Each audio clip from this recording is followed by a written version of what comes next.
next question, I'd like to start with Kevin. Kevin, this is about EBT Card.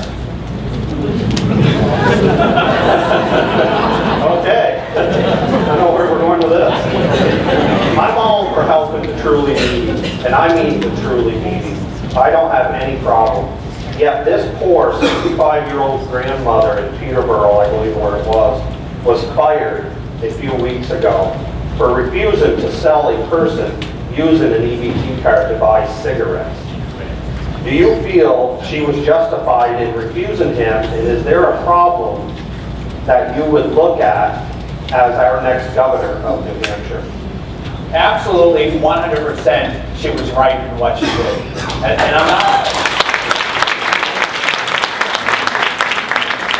not just saying that because Jackie Whitten of Antrim has endorsed my campaign. What I'm saying is because, to me, I commend her. She's a hero for finally standing up to the taxpayers and saying, this is wrong. Even if legally right now it's okay to do it, ethically it's wrong that people are trying to purchase alcohol, cigarettes, lottery tickets, whatever, with their EBT card. And quite frankly, she shed a lot of light on this entire problem. For instance, I was unaware that it could be used as an ATM card. And then you can take out unlimited sums of money depending on how much is on the card. I mean, that's just opening it up right for abuse. Now, you have to know as a governor what you can do to put more restrictions on the usage of EBT cards, which is something I would definitely do. One thing is that a lot of the rules, because a lot of this is federal money, the rules are governed out of Washington.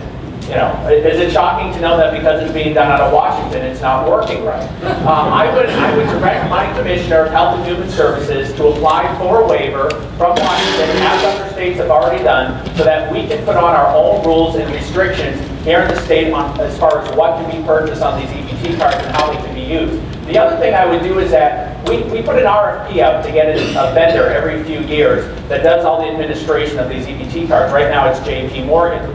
And we do this as a conglomerate, and one of the states that does it with us is New York. And we've let New York take the lead on the RFPs over the years.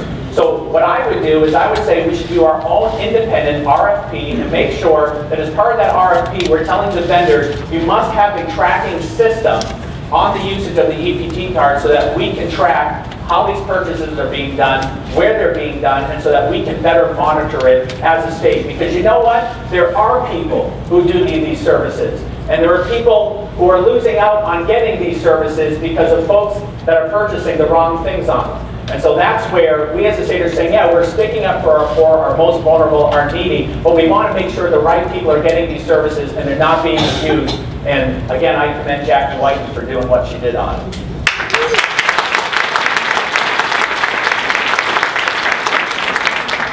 It's not just this incident.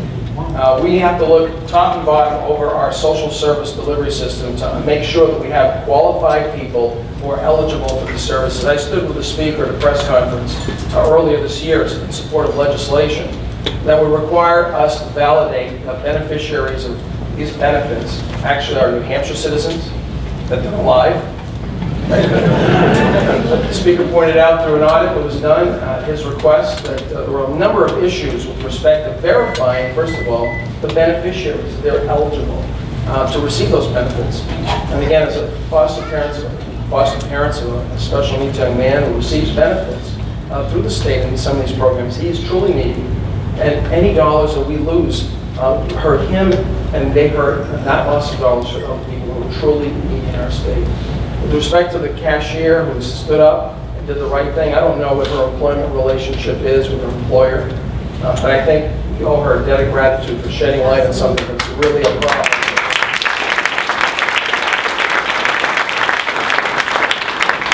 Candidate for governor, I've been talking about fighting the federal government in all fours.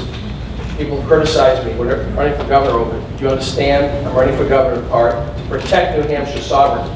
To advance New Hampshire sovereignty, and this should not be allowed to happen because some federal regulator tells us we have to let these people buy things that are not truly needy from our definition. So let's get on with the business of making sure we are protecting New Hampshire first.